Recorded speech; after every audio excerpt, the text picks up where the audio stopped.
Bismillahirrahmanirrahim. Assalamualaikum warahmatullahi wabarakatuh. Om Swastiastu. Salam kebajikan. Perkenalkan, nama saya Panji Rasif Kalau. Saya berasal dari kelas B, program studi HPI atau Hukum Pidana Islam, Fakultas Syariah dan Ekonomi Islam.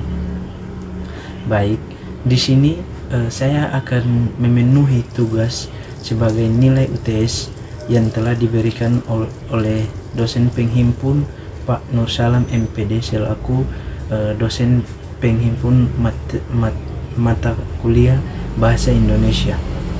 Baik, kalimat penjelasan yang akan saya bawakan di sini ialah kata dan frase. Di sini ada beberapa hal yang akan saya bahas mengenai kata dan frase. Yang pertama itu pengertian kata, jenis-jenis kata, serta pengertian frase, jenis-jenis frase dan perbedaan antara kata dan frase. Baik, saya langsung akan masuk kepada pembahasan saya yang pertama, yaitu pengertian kata. Pengertian kata. Kata adalah suatu bahasa terkecil yang dapat berdiri sendiri dan dengan makna yang bebas. Jadi kata merupakan satuan bahasa terkecil. Jadi kata itu dia memiliki makna yang bebas. Ada dua hal yang menandai sebuah kata, yakni satu, merupakan satuan bahasa terkecil, dua, mengandung makna yang bebas. Menurut para tata bahasawan, kata adalah satuan bahasa yang memiliki satuan pengertian, atau kata adalah deretan huruf yang diapit oleh dua buah spasi dan mempunyai satu arti. Di sini ada banyak komponen-komponen kata, namun yang saya sering temui adalah kesalahan-kesalahan mengenai kata baku dan kata tidak baku, sehingga saya akan menjelaskan mengenai kata baku dan kata tidak baku. Yang pertama yang akan saya jelaskan yaitu kata baku. Bahasa baku atau kata baku merupakan ragam bahasa yang cara pengucapannya ataupun penulisannya sesuai dengan kaidah-kaidah standar atau kaidah-kaidah yang dibakukan. Kaidah-kaidah yang dimaksud dapat berupa pedoman ejaan atau EYD atau ejaan yang disempurnakan, tata bahasa baku, dan kamus umum. Bahasa baku biasanya digunakan dalam bahasa-bahasa resmi. Ciri-ciri bahasa baku adalah tidak dipengaruhi bahasa daerah, tidak dipengaruhi bahasa asing, tidak terkontaminasi dan tidak rancu.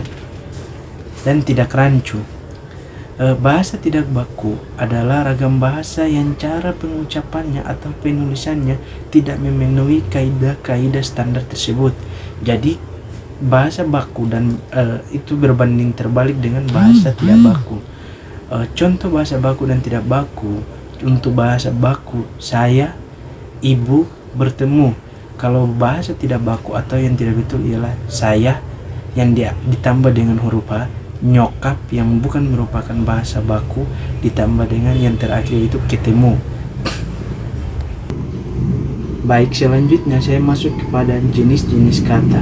Yang jenis-jenis kata itu ada banyak. Yang pertama yaitu kata kerja. Kata kerja atau verba adalah kata yang menyatakan perbuatan, pekerjaan, tindakan, proses, atau keadaan. Ciri-ciri kata kerja sebagai berikut. Umumnya menempati fungsi predikat dalam kalimat. Contoh, kucing menggonggong. Kucing merupakan subjek dan menggonggong merupakan predikat. Selanjutnya, ibu membuatkan ayah kue ulang tahun. Di sini terdapat subjek, predikat, objek, dan pelengkap. Selanjutnya, ciri-ciri selanjutnya yaitu mengandung makna perbuatan atau aksi, proses, atau keadaan. Contoh, memberi, mengajarkan, berair. Ciri-ciri selanjutnya yaitu tidak dapat didahului kata paling. Jadi tidak ada kata yang boleh mendahului kata paling, sehingga contohnya ialah paling tidur, paling mandi, paling makan. Setelah itu ciri-ciri selanjutnya itu dapat didahului kata ingkar, tidak.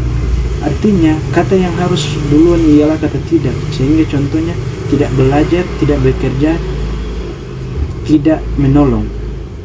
Yang berikut yaitu kata benda. Kata benda atau nomina adalah kata yang mengacu pada manusia, benda, konsep, atau pengertian. Ciri-cirinya sebagai berikut. Umumnya menduduki fungsi subjek, objek, atau pelengkap. Contoh, mereka menghadiahi kami buku pelajaran. Selanjutnya, ciri-ciri selanjutnya yaitu dapat didahului kata ingkar bukan dan tidak dengan kata tidak. Contoh, jadi di sini perlu diketahui bahwa di sini harus didahului kata bukan dan bukan kata tidak didahului dengan kata tidak. Sehingga contohnya bukan nasi yang makan melainkan jagung. Dapat diikuti kata sifat baik secara langsung maupun dengan perantara kata yang. Contoh, baju baru, pekerjaan yang mudah, ibu yang baik. Ciri-ciri kata benda terbagi menjadi beberapa jenis. Yang pertama yaitu bentuk dasar dan bentuk turunan, dan yang kedua yaitu konkret dan abstrak. Yang ketiga yaitu kata ganti. Kata ganti atau pronomina adalah kata yang menggantikan kata benda atau kata yang dibendakan. Menurut fungsinya, kata ganti dibedakan sebagai berikut. Kata ganti orang adalah kata ganti yang mengacu pada orang, seperti orang pertama, kedua, dan ketiga. Yang berikutnya itu kata petunjuk, meliputi petunjuk umum. Contohnya, lai, itu, anu. Ini, itu, dan anu.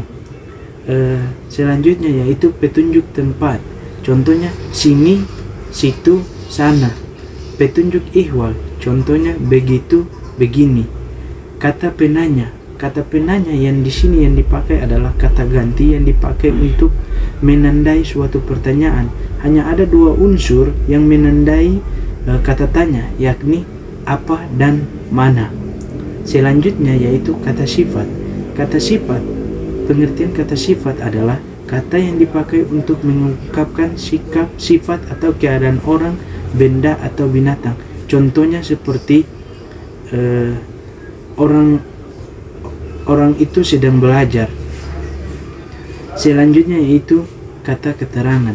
Kata keterangan atau adverbia adalah kata yang memberi keterangan atau penjelasan pada kata lain. Kata keterangan terbagi menjadi dua bentuk dasar. Contohnya, sangat, hanya, lebih, segar. Bentuk turunan, contohnya diam-diam, setinggi-tingginya. Jadi kalau bentuk turunan itu dia mengulangi seperti kata diam-diam, setinggi-tingginya, jenis-jenisnya, seperti begitu. Selanjutnya yaitu kata tugas. Berbeda dengan jenis-jenis sebelumnya, kata tugas hanya mempunyai arti gramatikal dan tidak memiliki arti leksikal. Berdasarkan perannya dalam frase atau kalimat, kata tugas dibagi menjadi beberapa kelompok, yakni kata depan, kata pengabung, dan kata seru. Baik, selanjutnya tentang kata dan jenis-jenis kata serta penjelasan dan contoh-contohnya. Selanjutnya saya akan masuk kepada yang berikut, yaitu frase. Pengertian frase. Frase adalah satuan konstruksi yang terdiri dari dua kata atau lebih yang membentuk satu kesatuan.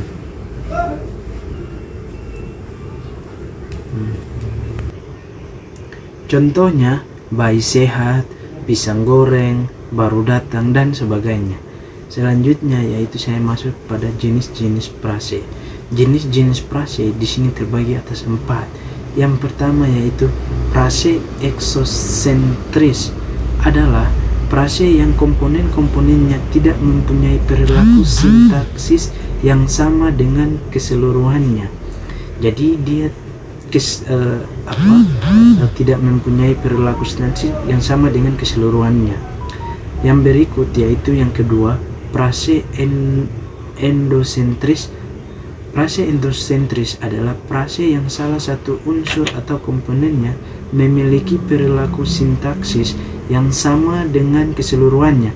Jadi frase eksosentris itu adalah kebalikan dari frase endosentris. Frase ini juga disebut dengan Frase ini disebut juga dengan frase modifikatif karena komponen keduanya yaitu komponen yang bukan inti. Selanjutnya yaitu yang ketiga ialah frase koordinatif. Adalah frase yang komponen pembentukannya terdiri dari dua komponen atau lebih yang sama dan sederajat, dihubungkan secara konjungsi koordinatif. Selanjutnya yang keempat atau yang terakhir yaitu frase apositif. Frase apositif adalah frase koordinatif yang kedua komponennya saling merujuk sesamanya. Oleh karena itu, urutan komponennya dapat dipertukarkan. Baik, itu adalah penjelasan mengenai frase dan jenis-jenis frase. Selanjutnya, pembahasan yang terakhir yang ingin saya bahas yaitu ialah perbedaan antara kata dan frase. Kalau kita berbicara perbedaan, maka kita akan beralih kepada pengertian dari kata dan frase. Kalau kata adalah satuan dasar dan hanya terdiri dari satu kata saja, maka berbeda dengan frase, karena frase adalah penggabungan dua atau lebih kata dasar dengan beberapa karakteristik. Namun, frase bisa menjadi sebuah subjek, predikat, atau unsur lainnya dalam sebuah kalimat. Jadi, itu adalah perbedaan antara kata dan frase. Baik, terima kasih atas perhatiannya. Mungkin itu saja penjelasan dari saya terkait dengan kata dan frase serta jenis-jenis kata dan maupun jenis-jenis frase dan perbedaan antara kata dan frase. Sekian dari saya. Jikalau ada kekurangan yang telah saya buat dalam video ini, saya mohon dimaafkan karena kita manusia tidak pernah hilang dari rasa salah dan hilaf. Akhir kata, akhirul kalam, saya ucapkan wabillahi taufiq wal hidayah. Wassalamualaikum warahmatullahi wabarakatuh. Dan semoga video yang saya sampaikan ini dapat bermanfaat untuk semua orang yang menontonnya nanti. Terima kasih.